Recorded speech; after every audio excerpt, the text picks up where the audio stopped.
Hello everyone and welcome. Now after the second episode of the second season, we still have mostly anime original stuff, but we still gotta dig into that. We still gotta find out what actually happened in the game at a similar point in time, and more importantly, what are the differences, right? Because now that we have all this anime original stuff, we gotta actually find out why did they do that. And I'm going to give you guys an answer why they actually had so much original stuff in here. And we're going to see probably right away why they had that much anime original stuff, because we're going to start out by going through what happened in main story chapter 7, which is, what happens after chapter 6, as you would imagine, which at the end of chapter 6, of course, the whole memory museum fiasco happens with Holy Mummy firing on them, blah. And now this is what plays after this in the anime, but in the game, things are very different, okay? So we're gonna go over this a lot faster than usual because we don't really have any direct parallels, okay? So Iroha and Yachiyo, because in the game Iroha didn't fall down a hole, she's still fine together with Yachiyo. They're back at home after the whole memory museum stuff, and they talk about what happened, and they say, yo, we have to find Sana, Felicia, and Tsuruno. We're gonna have to get them back together because they're brainwashed right now, because in the game they have been completely brainwashed. We still didn't quite know how exactly things were gonna go with the memory museum. If it was gonna be brainwashing or not brainwashing.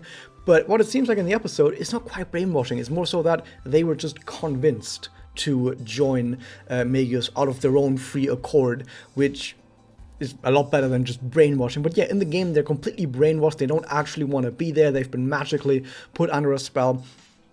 And we see that in a sort of cut to, meanwhile, at the Magius HQ, we see that the three of them are being inspected by Alina, by Toka, by Mifuyu, who talk about all the brainwashing might wear off at some point, we gotta strengthen it and blah. And Toka decides that it would be a cool thing to give Tsuruno a special mission so that she can be useful for Magius. What is that special mission? We'll see later.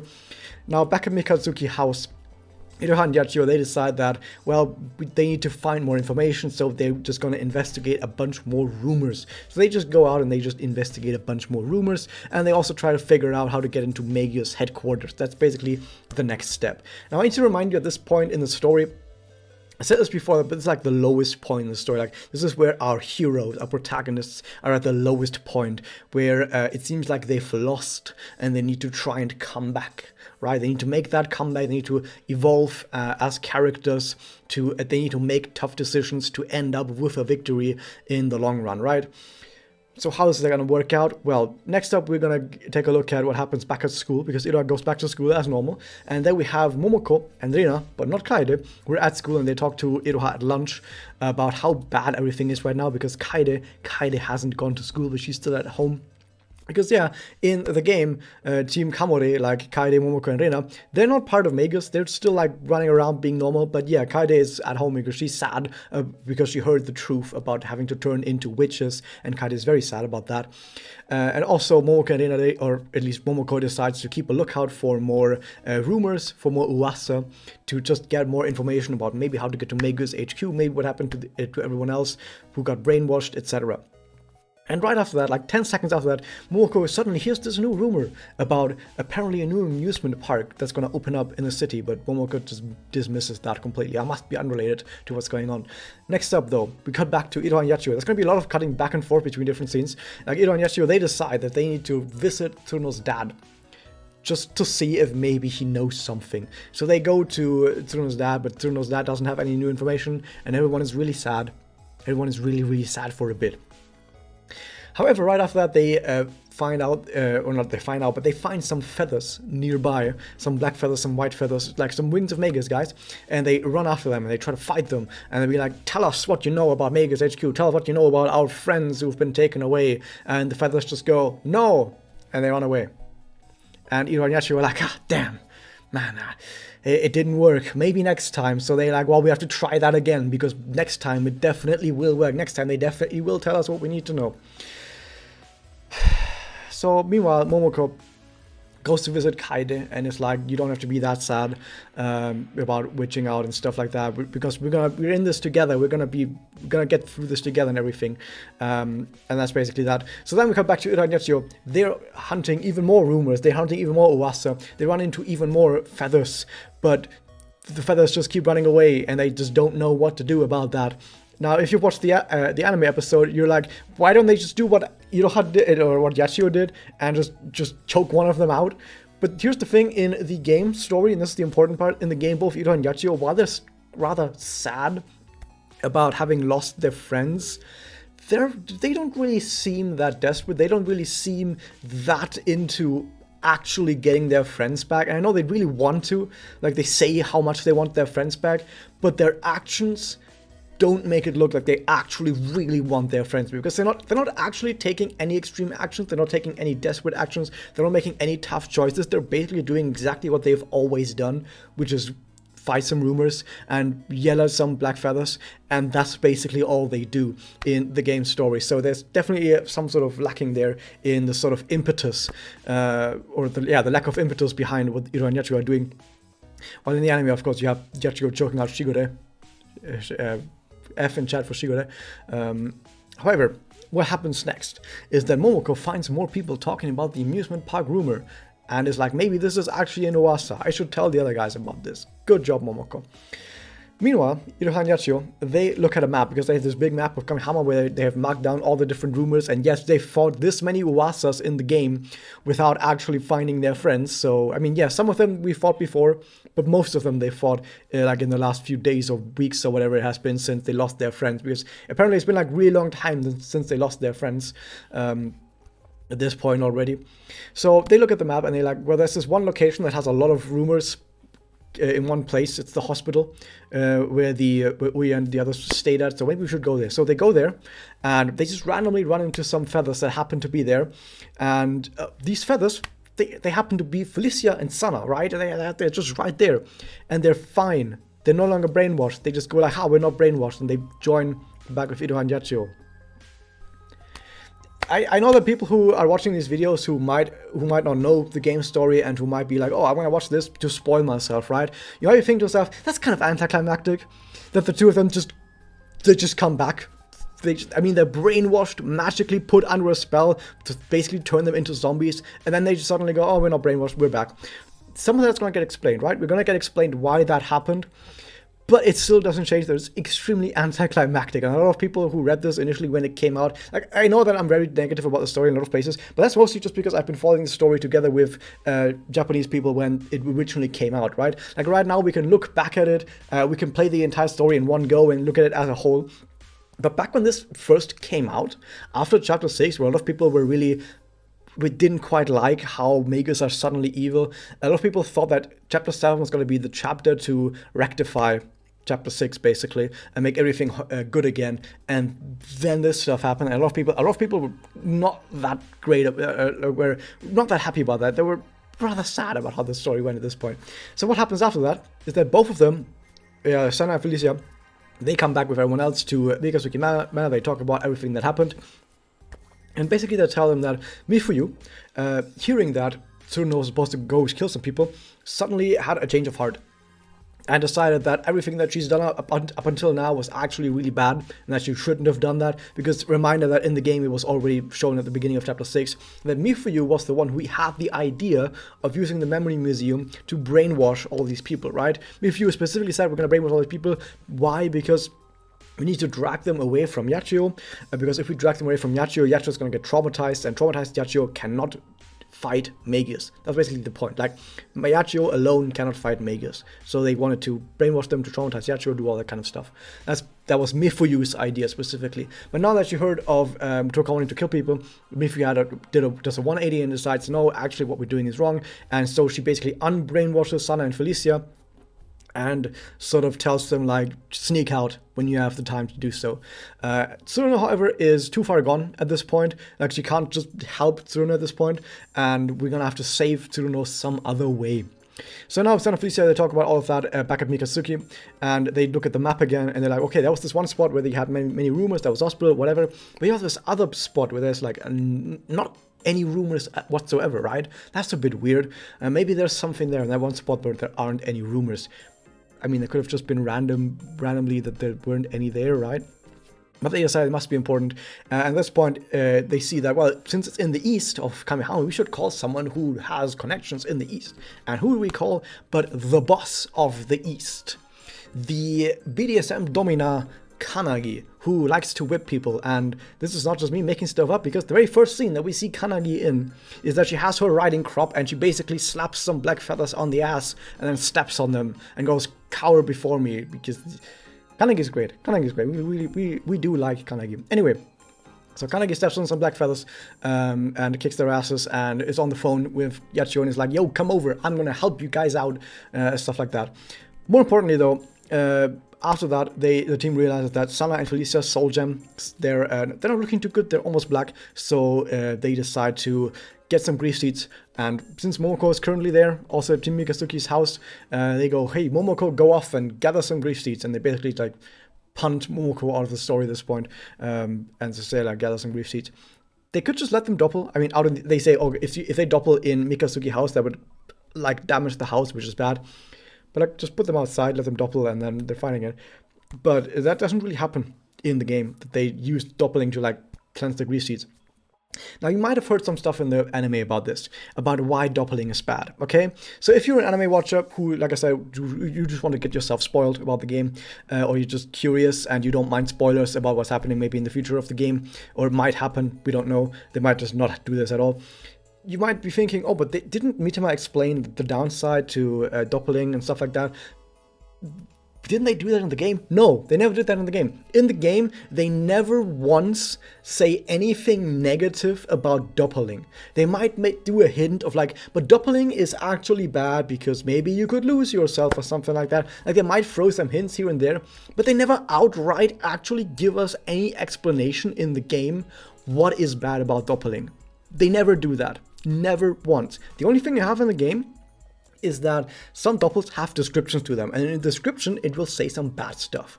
And people say, "Oh no, don't worry. In the game story, there are negative downsides to doppling, right? It's there in the descriptions, but those are descriptions in the archive, right? It's basically." Yeah, that's in the archives. It's not in the actual game story itself. No character actually ever mentions any of this. You have to specifically go to the archive and read the doppel descriptions that you never ever see anywhere unless you specifically go to the archive. So no, we're not counting that. We're not counting that at all. Especially because some people who doppel in the story are supposed to have very special, specific downsides when they doppel, and it never happens in the story, right? So it seems like the archive isn't even canon. The archive isn't even canon to the game story, so that doesn't count. Anyway, now that we've gone through all of that, through all of what happens in the game, but that wasn't actually the entirety of Chapter 7, that was just half of Chapter 7. But I'm going to keep the second half just in case we actually do go there now next in the anime, because in the anime it's still possible that right after this they go to the east side of Kamehama, meet up with Kanagi, and then do what happens next in Chapter 7. So I'm just going to cut it off here. However, what happens in the anime? Let's cut over to the anime. So a lot of stuff that I'm going to talk about in the anime doesn't actually happen in the game, right? But we need to sift through this and find the details. We need to find the juicy deets on where the game story actually connects or what the important differences are, okay? So in the anime, we see Yachiyo at a photo shoot, which is never shown in the game at all. We see Yachiyo being sad in the ruins of the museum, which is not shown in the game ever, because at this point she's with Iroha after the museum collapses and they just go home afterwards. We have the opening. I'm going to have an entire video dedicated to the opening specifically. So we're going to talk about the opening right now. So we're not going to talk about Karen just yet, but you gotta watch that opening video if you want to know about Karen, one of my favorite characters, like my top 3 favorite characters in all of my record. She's in the opening, and we're going to have to talk about her. But yeah, that's for its own video. Afterwards, then Yachiyo goes and she defeats some rumors and some others. Now in the game, I said that Iro and Yachiyo, they were going around, they were fighting some rumors, and this will sort of some parallel to that. But this time I thought it's just Yachiyo, and I don't think she's fighting nearly as many as you have in the game. She's just fighting a handful of rumors in the anime, just to see that she's doing something. But Yachiyo, of course, in the anime has a lot more of a goal specifically, because she wants to find a black feather, which she does. But we've already shown that scene at the end of the last episode, so I'm not going to go through it again. Just, yeah, she's choking out Shigure to get some information, and she does get information, unlike in the game, where of course they just see a black feather, go, "Please tell us," and the black feather goes, "No," and runs away, and they're like, "Ah, damn, we missed him." So then afterwards, Toka has some speech that we also never get to see directly in the game.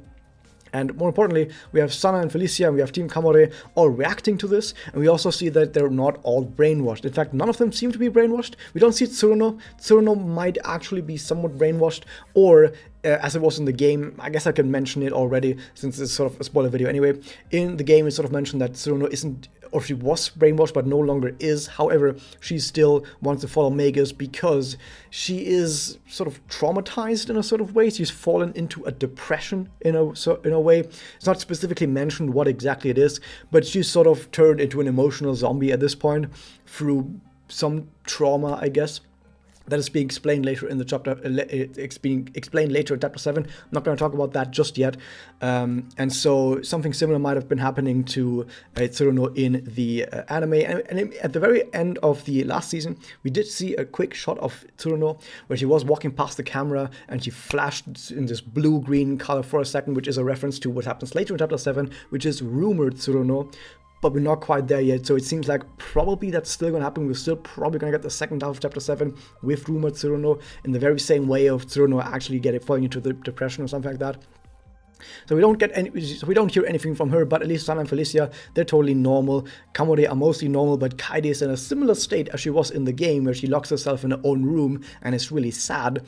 But instead of just being sad, the anime actually did something with this, but way earlier in the story, where she doubles and actually joins Magus, and now the Momoko and Reina, they also joined Magus. But yeah, none of them are brainwashed. Some of these are unbrainwashed, which is, I need to keep stressing this because it's so goddamn important, because the entire second half of the story in the game relies on brainwashing. Like one of the most major central focal points of the entire story is that these guys have been brainwashed and they're brainwashing more people, and chapter 8 brainwashes half the fucking city. And now we don't seem to have that, which might bode really, really well for the future, because the brainwashing plot is easily the most hated plot in the entire game story. Most people, if you ask most people that hate the game story, if you ask them what exactly do you hate about the story, most people will say the whole brainwashing bullshit. But maybe we don't actually get that in the anime, which would be way, way better. Now afterwards, Toka then gets mad at not at Yachiyo directly to her face, but like at Mifuyu and Neis for Yachiyo going around and leading some more rumors and like, man, we need to do something more about Yachiyo, and Mifuyu kind of agrees, but we see that Mifuyu is conflicted, which is going to be important later. Then we also see the scene of Nemu talking to Kuroe.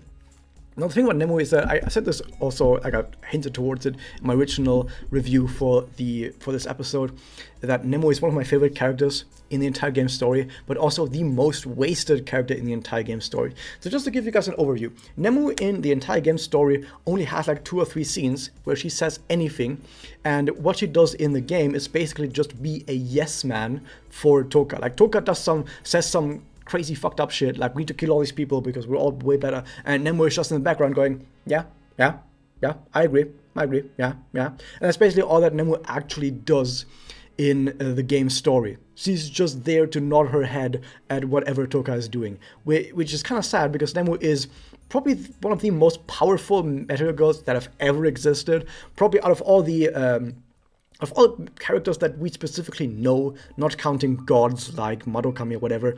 She's probably like the 4th most powerful character that we know after Homura, Shizuku, and Meiyui. She's like the 4th most powerful character, because her powers are absolutely goddamn fucking broken. And her character also, I kind of like her backstory, even though it's really simple. She's like a character that has a backstory that is relatable and sad without actually being tragic, right? Like the whole, I'm gonna just talk about this for like just a very quick second. We're gonna move on in just a second. What we're gonna say is that the entire idea behind Nemu is that she never really got much attention from her parents. She doesn't really have any friends, so the entire idea is that she just wants to be loved by someone, anyone, because she never really was loved by anyone. Which like I said, is like relatable. It's sad, but it's not really tragic. Like she didn't have this tragic parent death or whatever that a lot of characters seem to have, or some really terrible thing happening to them.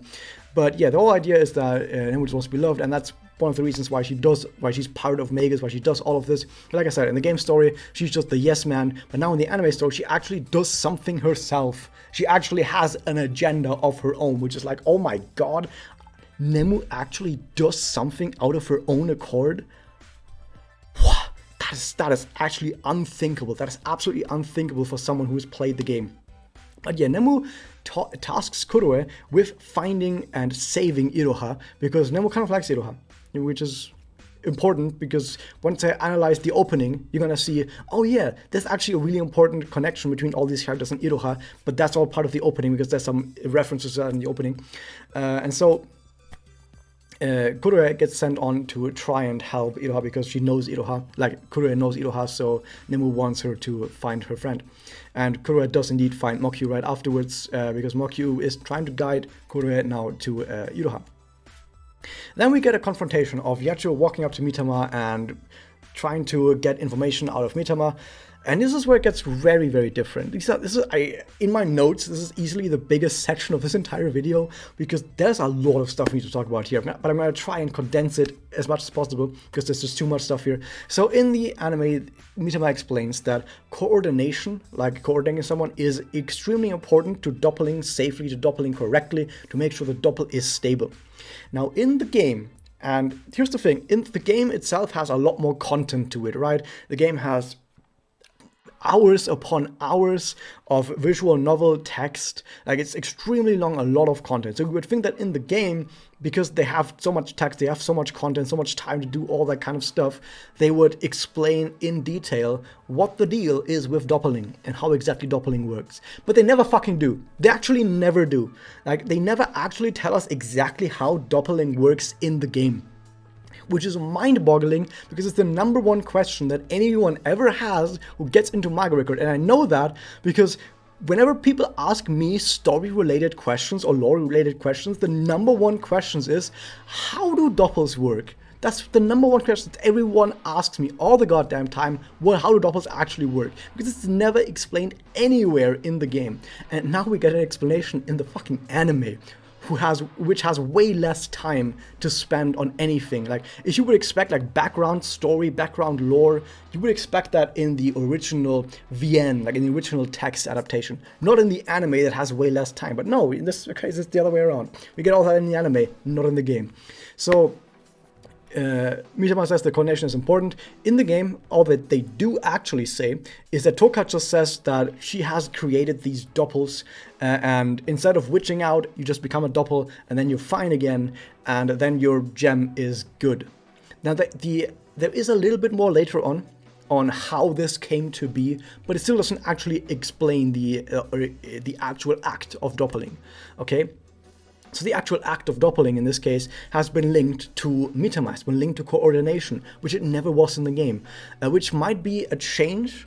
That in the anime, coordination is important for doppling, but in the game, you don't need to be coordinated to be doppling correctly, right? So it might be a change, or it might be that this is something that was always true in the game, but they never told us, which is weird. We also see that Mitama names these doppels doppel witches, which also was never named that way in the game. This is the first time I ever heard of doppel witch, right? It would never call that way in the game. And more importantly, it specifically names them as witches in that sense, which we kind of could infer.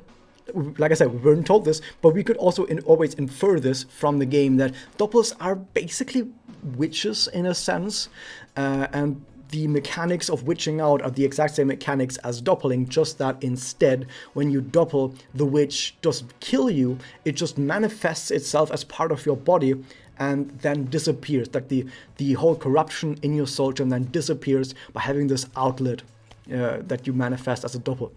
That's what we had to infer, what we had to assume as headcanon was the case. Now we have the confirmation for a headcanon in the anime. So he also mentions that the doppel energy, like the curse energy, is being manifested in a specific part of your body that then manifests this doppel. Once again, something that we only had to infer in the game, that it was a specific body part, because every single doppel in the game always comes out of a specific body part, be it like the chest or an arm or the forehead. For me, it would be my forehead the doppel would come out of. So every single character was following this rule, but the rule was never outright stated in the story. So yeah, so it is a rule, it is a hard rule that it must be coming from a specific body part, and we got it mentioned right here.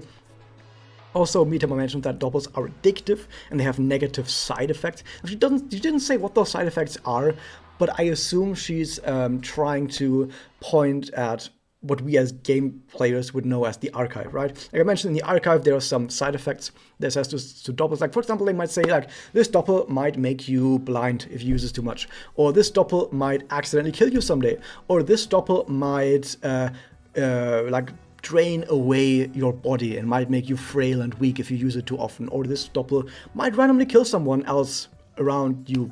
Like, the doppel might have really weird side effects like that. Like I said, never happened in the game, but now in the anime, it seems like they're sort of alluding to that. Like, yeah, every single doppel has this weird side effect that might affect you, and that I assume they're trying to make the all of these things from the archive actually canon, which they should be to begin with, or should have been, because they aren't in the game. And even though she doesn't mention any specific side effects, at least it's good that she does mention that there are side effects, because like I said, they wasn't in the game. She also says that them being addictive, I guess that is a good thing to actually have, that they are addictive, because you don't need to tell someone that something is bad, just tell them that it's addictive, and they'll be like, oh yeah, we should not have something around that is addictive, right? We gotta get rid of addictions. Mitama then, of course, once again said that she's neutral, and she just adjusts people for safe doppling, basically, which basically what we can infer from this is that Mitama has been going around to the Magia's headquarters. She's been invited there, assumedly, maybe even by Shizuku, because Shizuku can teleport, woo. And she's just been adjusting black feathers, white feathers, or just Wings of Magia's people to make sure that they doppel safely, because safe doppling is very important. We don't know what unsafe doppling is like, because like I said, this was never a thing in the game. Everyone just safely doppeled all the time anyway, and it was never brought up. So yeah, there's just a thing in the anime now that safe doppling is important. So Mitama is now a lot more important to the game story, because Mitama has been playing a second game in the shadows, which a lot of people, even if you're anime only, you're probably thinking yourself, oh, Mitama is kind of shady. Especially if you might have heard the rumor that Mitama's wish was to be the one to destroy Kamehama. Which is not a rumor, it's true, she did wish for that, but she's not a bad person, she's actually a very good person, but she has problems, is one way of putting it. Like, she's not crazy or anything, she's just, she has emotional weakness, I guess I would say, in one way. One of my favorite characters out there. But yeah, now Mitama is a lot more important to the game, because she has been helping Magius in the background in the game, and sort of regrets it later on, and then switches sides and helps the good guys and stuff like that. She's a good character, right? But here it's more so that these sort of, instead of just helping out Magius in some ways by giving them grief seeds, because who even needs grief seeds? Grief seeds are kind of unimportant. Who cares about grief seeds? Magius have no use for grief seeds. That's the entire point of Magius, is that they don't need grief seeds because they're just gonna doppel. So funneling grief seeds to Magius, which is what she does in the game, makes no sense, right? But now in the anime, it actually suddenly makes sense that Mitama is helping Magius by adjusting all the Wings of Magius guys for safe doppling, and that in that way you could argue Mitama's broken neutrality, which I think is a way better line of story progression for Mitama herself. Okay, now that we talked about all of that, Mitama then says that in order to enter Faint Hope, you need a Magius symbol. And by the way, Faint Hope, as it is written in the subs, like Faint Hope is the way you write it, because in the original translation, you just have the Japanese text, which is like Faint Hope. And then when you try to translate that, the first few official translations from the developers themselves translated it as Fend Hope, F-E-N-D-T, Hope, and not Faint Hope, F-A-I-N-T, Hope, which doesn't make sense, but I guess the original official translators didn't quite know what to make of that.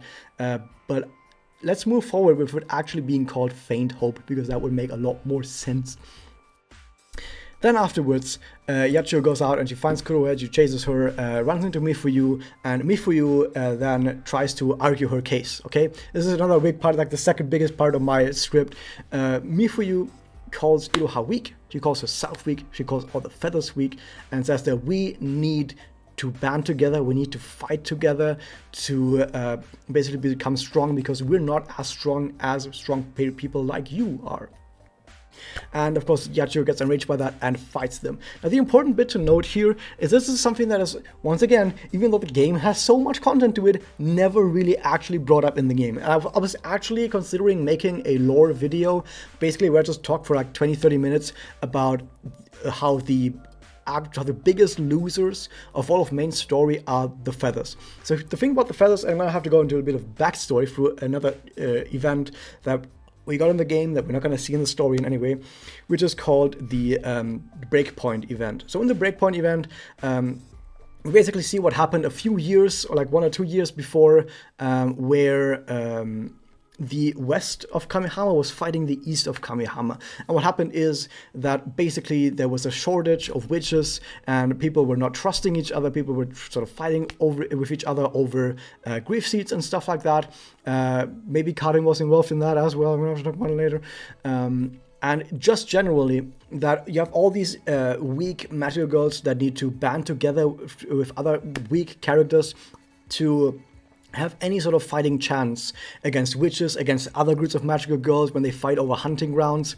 And that sort of a whole powder keg exploded, and we sort of see that, yeah, there's so many weak people, weak magical girls in Kamehama that need friends to help them fight against even stronger people. They also lament that you have these 1 or 2 strong people like Yachiyo or Mifuyu or Kanagi that could whoop their asses 5 times over, that it's kind of unfair that all these strong people get to decide how they should live their life, where they should fight witches, which witches they get and which witches they don't get, and stuff like that. And we sort of get the seeds shown here that this is kind of the idea behind Black Feathers as well, or behind just the Wings of Magus.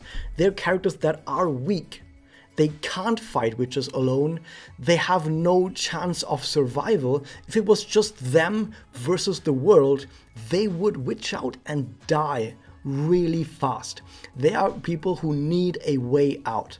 And Magus provides that. So I know that because Magus looks like a cult, you might think everyone who joins Magus is an idiot, because why would you join a cult? But on the other hand, it's simply the best option for them. It's a group of people who are like-minded like them, who are weak, and in your group you find the power to fight together against bigger enemies, and that's kind of what Magus is. It's sort of a coalition of the weak to find a way out because they're not strong enough to just keep fighting witches forever, okay?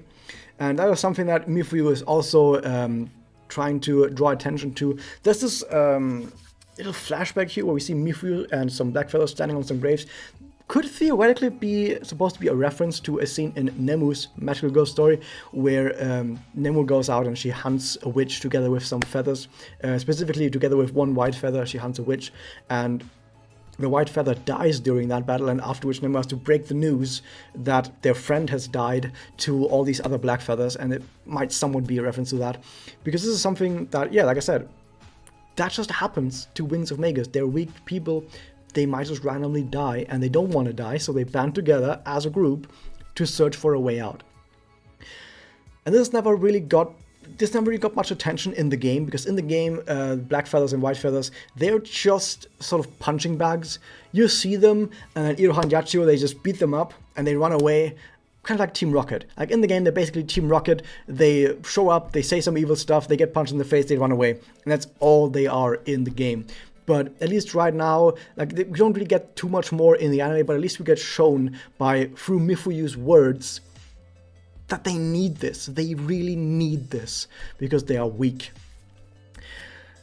More importantly, though, we get a transformation sequence of Yachiyo, and I do need to say that this transformation sequence might be a reference to a transformation sequence that we recently got in the game through one of Yachiyo's alternate units, which is the Tanabata Yachiyo unit, where she has a similar dress on, and she also like walks through some water to transform, and it looks kind of similar. You also have this photo shoot at the beginning of it, so yeah, some references here and there. Awesome.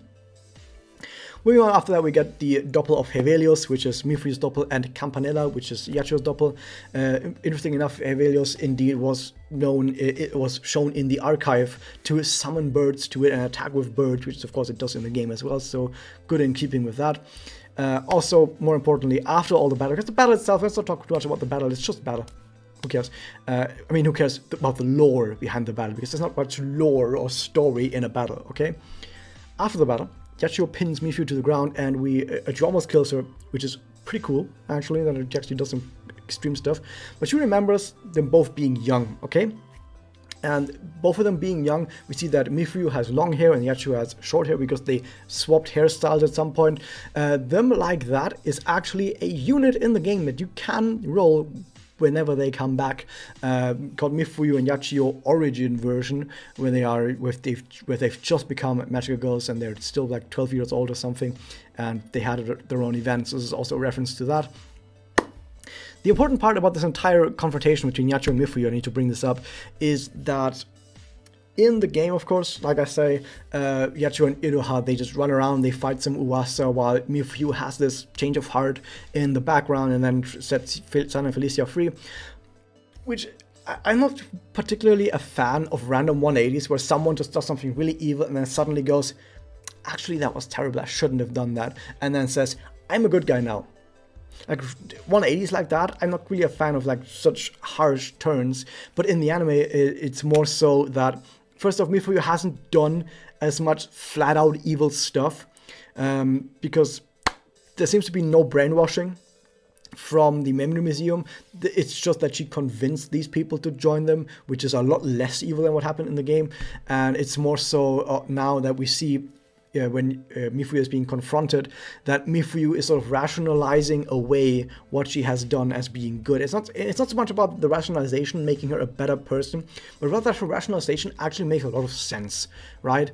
In the game, she just sort of mentions that she just has to do it because she owes it to the Wings of Magus that she has brought in. Like, she recruited a lot of these people, and she's like, oh, I've recruited all of these people, I'm responsible for them now, and that's sort of the way that she says it. But in here, she sort of rationalizes it with, like I said, with the weakness and everything, and we see that in the anime she's a lot more conflicted. Like, anime Mifyu is a lot less certain about what she wants to do. She's a lot less certain about her motivations, her goals, about what she is doing, while in the game she is either full on, yes, let's do evil shit, versus full on, actually I'm a good guy now. But here in the anime, she's a lot more conflicted, and this confrontation brought all of that out to the forefront. We never got this confrontation in the game.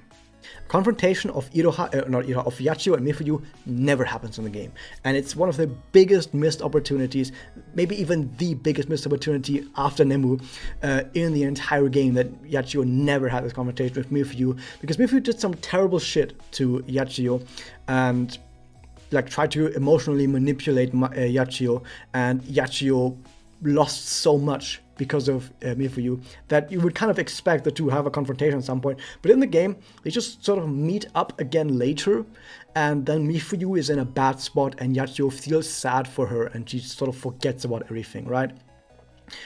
But here, the confrontation makes a lot more sense. Mifyu is a lot more conflicted. I like that. A lot more good character building for both of these characters. I'm a big fan of this. The writers of the anime know exactly what needs to be done with these characters to make it not shit, and they do it. The writers know how to break with the game's story to make something that is just a better story, right? And I like that so much.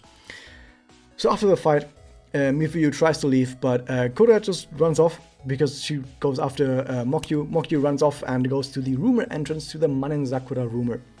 The Manen Sakura rumor is this rumor that is being told of the Sakura that will bloom for eternity if the four friends meet each other. And the four friends are Iroha, Ui, Nemu, and Toka. And currently we see that Mokyu is there and Iroha is there in that rumor, and this big tree. The big tree is the Manen Sakura that's supposed to bloom for eternity, which is not a bloom right now. And Yachiyo gets there, Kurua gets there, and they see Iroha, who is in the tree, who's being brought down and then doubles. Now, I think I'm gonna go out on a limb here and sort of say something that could have happened. Okay, it's just a theory. It's possible that when Mami dragged down Iroha, Mami probably dragged Iroha back to the HQ, the Magus HQ, but it's possible that while Mami was dragging her there, she went past the Manen Sakura rumor. And the thing is, the Manen Sakura rumor is guarded by Sakurako, and Sakurako exists to protect the four. Like, Ui, Nemu, Toka, and Iroha are under the protection of Sakurako, and it's possible that Sakurako saw Iroha being in a bad spot and just sort of like just taking Iroha and sort of storing her in the Eternal Sakura tree, keeping her safe there. And Nemu would probably know about that. And that's why she sent Kuroe to go and fetch Iroha, bring Iroha back after that. That's really what I think happened here. And I'm almost 100% certain we're going to see Sakurako next episode, and that would be great. Another thing that might be great is if you ever compare this to the game story where we are right now, this is the end of Chapter 8. We've been talking about the first half of Chapter 7 the entire time, but where we are right now with Yachiyo in front of the Eternal Sakura, in terms of the Eternal Sakura, with Iroha there as well, being in trouble, that's the end of Chapter 8. We might have skipped like 2 chapters or 1.5 chapters if we actually continue from here, which is very interesting because Chapter 7 and Chapter 8 are some of the 2 least liked chapters, especially Chapter 8, the least liked chapters in the entire game for the community, because those chapters just kill everything. Like I said, Chapter 6 was already hated a lot, and then Chapter 7 and 8 just sort of punch you in the face repeatedly while you're already down. And if they actually continue from here and continue with what happens in Chapter 9, and then maybe weave rumored Tsuruno into Chapter 9, that would be insane, because they would have skipped 1.5 chapters. But it wouldn't just be insane because they skipped so much, it would be insane because it would be so much better. Everyone fucking hates Chapter 8, or like most people that like, I mean, when I say everyone, I mean like people who were there when it originally was released, right? I'm not talking too much about people who like played it on the NA version, people who go through it nowadays. I mean like when it originally released, because when it originally released, we got the reaction from the Japanese crowd, which is the crowd, of course, that has the most influence on the game, and that was the crowd that most vehemently hated Chapter 8, right? Really, most of the Japanese crowd went fucking haywire against the game. And so them skipping all of it would be amazing. It would be so good. I would love if they actually did that. And if they skipped the second half of Chapter 7 and then just worked it into Chapter 9, I would be totally fine with that too. If that happens, they would have also a lot more episodes of having like rising action towards the end. I would have liked that a lot as well. So it's possible. This is like the main reason why I'm back on the hype train, because I said after the first episode of this season that I wasn't quite sure how the rest of the season was going to go, because they might have pacing problems if they need to fit Chapter 7, 8, and 9 into 7 episodes. But if they just skip 2 episodes, they don't need to do that. We're not going to have pacing problems if they just skip those episodes. Skip those chapters, I mean. However, I assume that after this, they're probably just going to go back to Chapter 7, or like the second half of Chapter 7 and continue from there. So that would be sad, but it's probably going to happen at this point. Anyway, that was that. It was a really long video. Oh my god, there was so much to this. Hope you guys enjoyed that. Hit that subscribe button, ring the bell, and I'll see you guys next time.